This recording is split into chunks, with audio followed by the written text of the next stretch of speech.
is profit. Yeah. It's a obscene word, which you're not allowed to say. Yeah. It's a four-letter word in English. It's kind of interesting when anybody talks about, say, doing something to increase jobs, what they mean is increase profits, but you're not allowed to say that. But it makes perfect sense for a corporation to violate EPA regulations.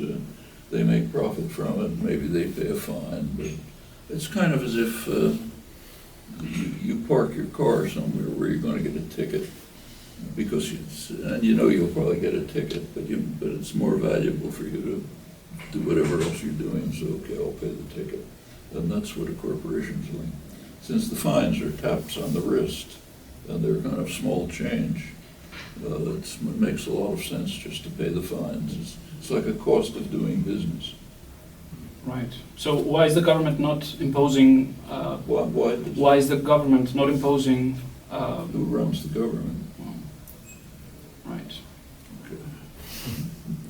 Right. Well, stricter fines, maybe harsher fines, more expensive to pollute. I mean, occasionally there are cases of real serious prosecution of fines, like Enron, for example, but they're pretty rare.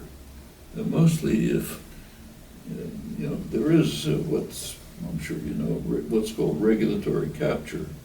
The regulatory agencies are heavily under control of the enterprises that they're regulating.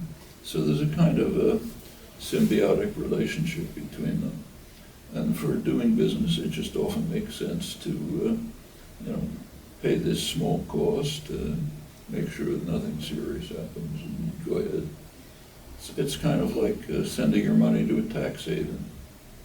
There's probably maybe $20 trillion or something out there in tax havens. That's not technically illegal, but of course it's corrupt. But suppose you were fined for it, you'd do it anyway, because the fine wouldn't overcome the gain that you get from doing it.